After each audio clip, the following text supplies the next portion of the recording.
한국은행은 민간 빚이 GDP 2.06배라면서 금융 상황이 안정적이다라고 말을 했어요.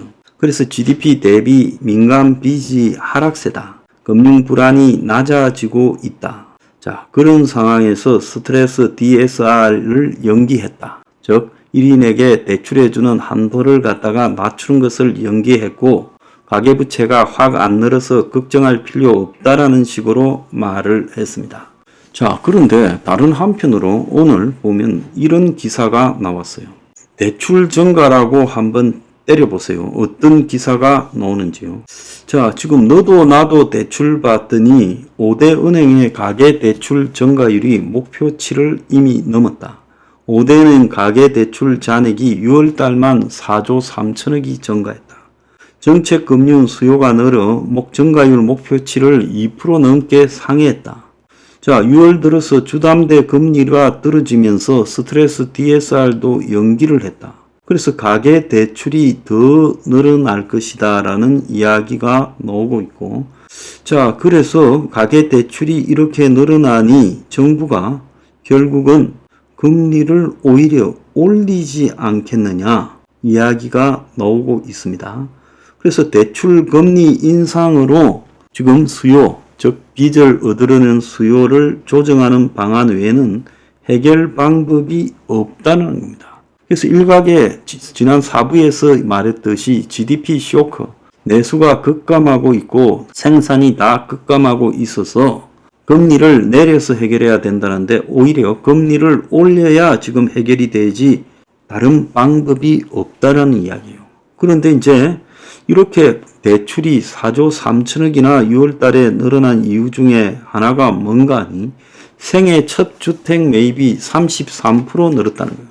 자, 그래서 이 집 산다고 돈을 너무 많이 빌리고 있다. 신생아 특례 대출의 영향이다라고도 봐야 되고, 또 전세값이 올라서 이제 집 사는 쪽으로 정부가 유도한 영향이라고도 해 봐야 되는데, 법원에 지금 아파트 등 집합 건물을 구입한 등기가 작년 1월부터 5월까지 12만 8천 명이었는데 올해가 17만 명쯤 돼서 32.6% 증가했다는 거예요.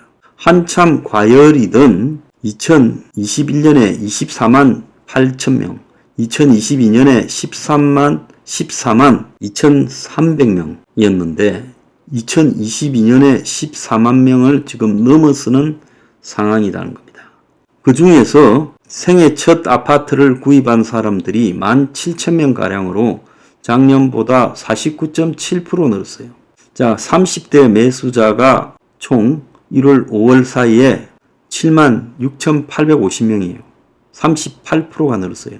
전체의 45.2%고 40대가 32.3%로 43,501명. 서울의 경우에는 1월 달부터 5월 달 사이에 생애 첫 집을 마련한 30대가 7,333명으로 지난해에 비해서 70% 늘었다는 거예요.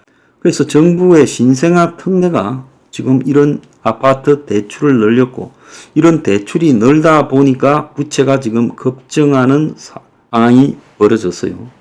자, 그 속에서 가계부채 급등의 주범인 디딤돌 버팀목 대출이 지금 문턱이 높아질 거라는 이야기도 나오고 있어요.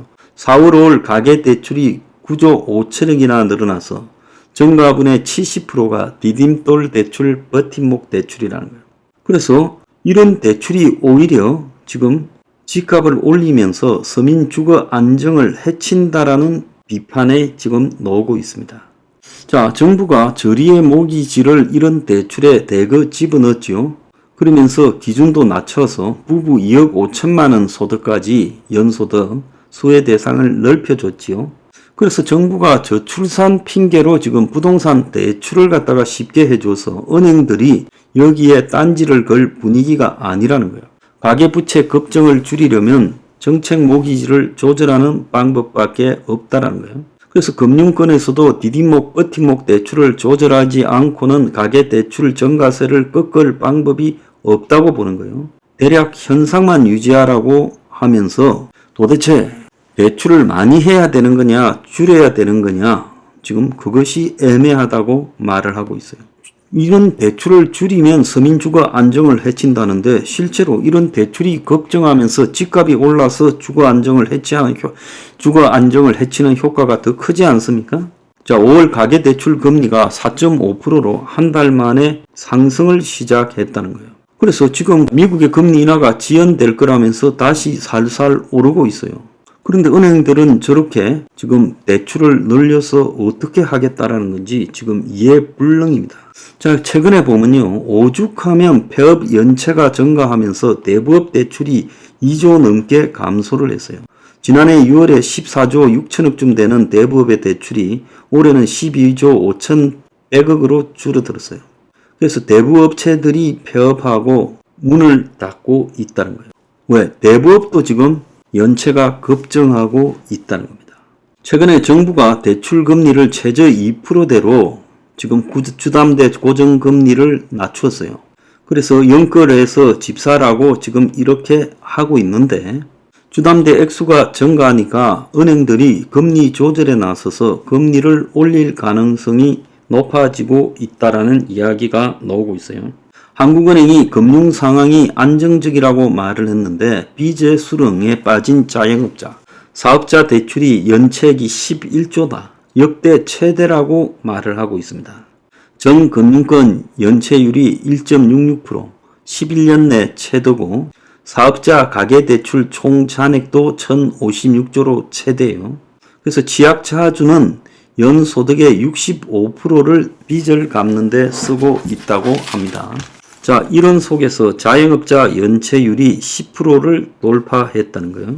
자영업자 대출 잔액이 1,056조인데 다중채무자이면서 저소득인 취약 자영업자의 경우 대출 연체율이 10.21%, 3개월 이상 연체한 자영업자 대출액이 31조에 해당되고 1년 새 53%가 늘었다는 거예요.